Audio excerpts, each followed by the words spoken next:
Hi, welcome to week 47. So this week I'm going to try and fix some of the more visually annoying issues with the texture projection.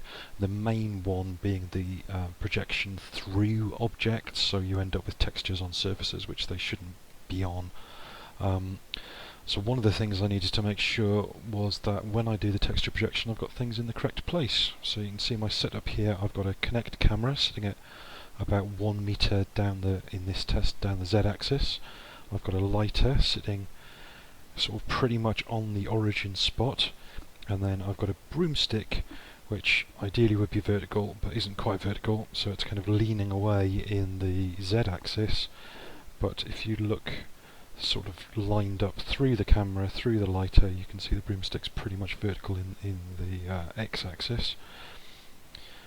So in this test you see the little white dot on the back of the camera there, that lines up down the axis, through the lighter, through the broomstick, onto the wall. So that's all pretty nicely lined up, except that's nicely lined up with the centre of the Xbox box, the sensor box. Now the camera sensor is where my finger is pointing, so that's offset about 9.5 centimeters from the centre of the box down the camera's x-axis. Now previously I thought that the depth sensor camera was in the centre of the box, but it's not. It's about 4 centimeters to the right where my finger is pointing there. To the left in this video, but to the right as far as the sensor is concerned. So I've just adjusted that. Now both of those sensors are at some point from the back of the box, and the back of the box is pretty much lined up with the centre of the tripod axis, so that's where I'm considering 0 as far as the Z axis is concerned. So I've still got a bit of work to figure out exactly where those sensors are in the Z axis, but I've got them pretty much lined up in the X axis correctly now. So the next part of the video is going to be showing you the results inside the editor.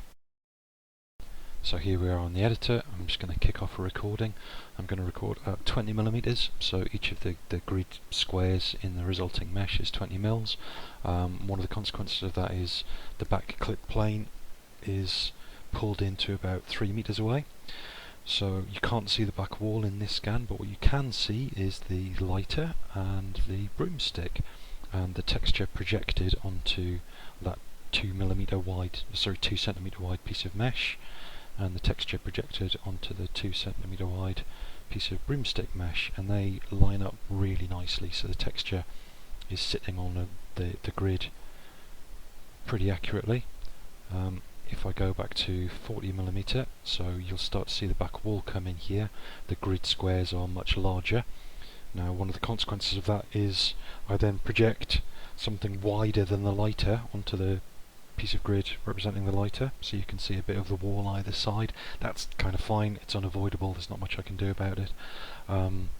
The broomstick's got the same sort of thing, there's a bit of wall on either side of it. What you can see behind the broomstick there is the broomstick projected onto the back wall, and that I can fix, and that's what I'm going to have a look at trying to fix this week, or at least start trying to fix this week.